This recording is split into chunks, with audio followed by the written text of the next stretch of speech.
Hey guys, and welcome back to week 16 of Hand Technique Demystified. Today we're talking about interfering waves.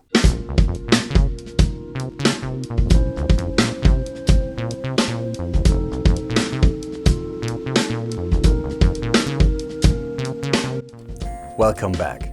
Right now we're gonna start discuss a very important topic, and I will give you my own special view and structure on it. It will be our final topic for this free YouTube course. Additionally, today's and next week's lessons are not just about hand technique, but about drumming technique in general, although we will of course focus more on the hands in this course. Let me start with a question. What is the most difficult technical part about playing the drums? My answer would be the following.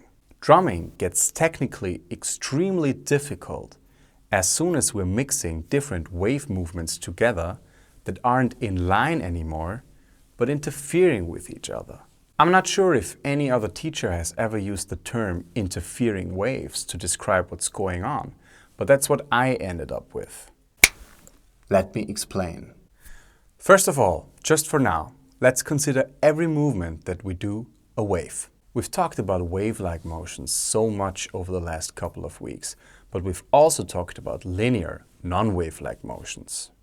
Let's consider every movement a wave for now. And by that I don't mean a molar stroke or something, I just mean a wave.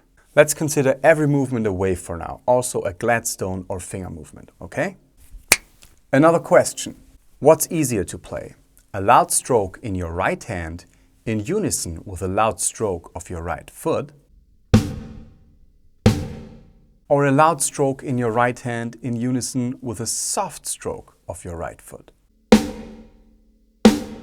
Although example B won't be a real challenge for most experienced drummers, it is harder to play. Remember when you were a beginner or when you watch beginners play the drums. Why is B more difficult? In A, the right arm and the right leg share the same wave, or their waves happen at the same time. In B, you're playing loud here but soft there, which means that there are two different kind of waves going on at the same time that interfere, hence interfering waves. That's also why flam rudiments are so hard for beginners, because you have to play a grace note in one hand and an accent in the other hand almost at the same time.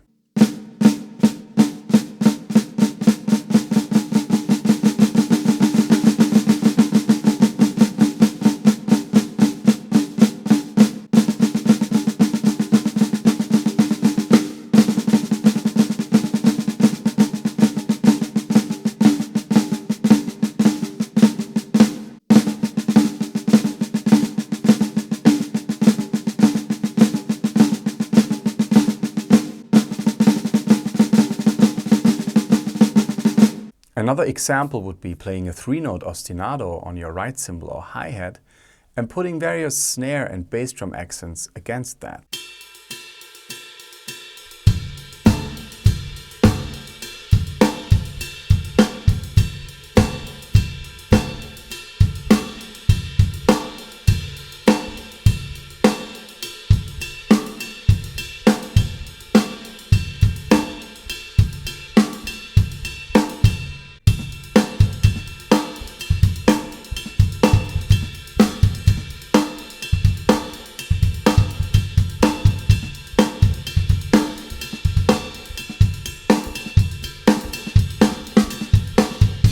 The bass and snare drum hits that fall together with the accent of the hi-hat pattern will again be much more easier to play than those that don't fall together.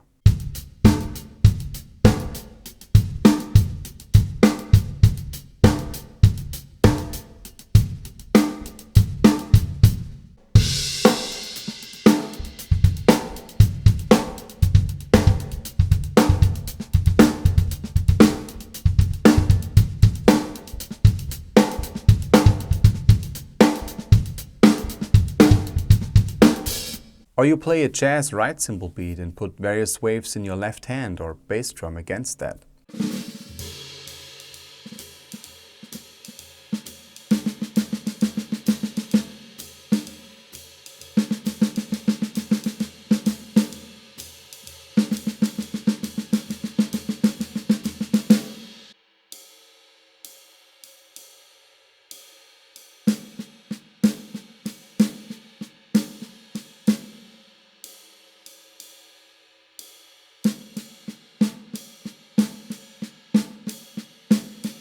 I guess you can also call this topic four-way coordination or basic independence, as it's often called. Independence is really important when playing the drums, especially dynamic independence, as shown in the previous examples. Otherwise, you're just doing the same thing with all four limbs together all the time. Check out the following example, which can be seen as our first exercise to master interfering waves. Play triplet-based molar pumping motions with both hands in unison.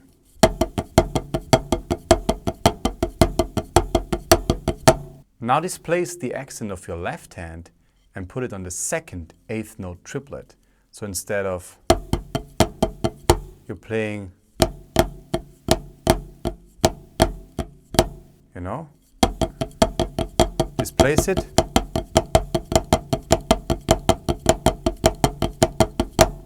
And now displace it once more to the third eighth note triplet.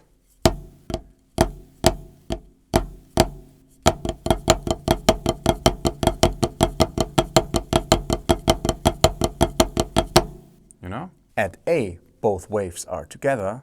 At B and C, the waves interfere, which can be seen really well when using, actual wave-like motions, like the big waves in the molar stroke, Here, the waves are in unison. Here, they interfere. So it's this versus that. And you can also keep your left hand steady and displace the right hand, which ends up being the same thing. So unison, and displacing the right hand.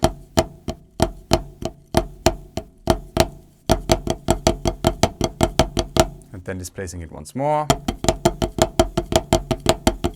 And then practice to switch immediately, a little faster, here.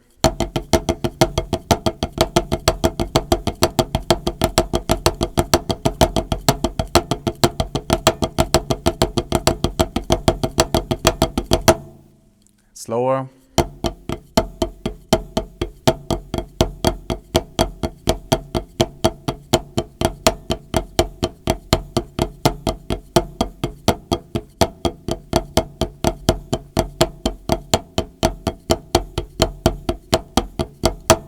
And so on. And then practice the same thing with 16th notes.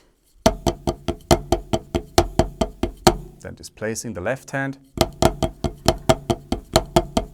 Once more. Once more. And back on. Displacing the right hand.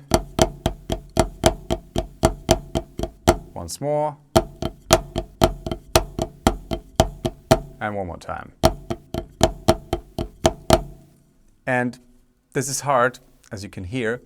You should avoid flamming. You could play flams in those exercises, on purpose, intended flams, like,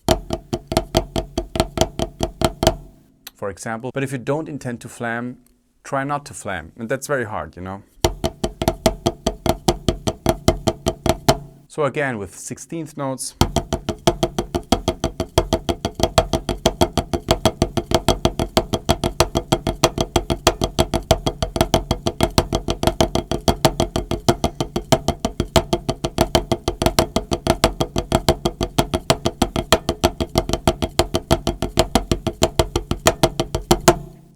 Or again, slower.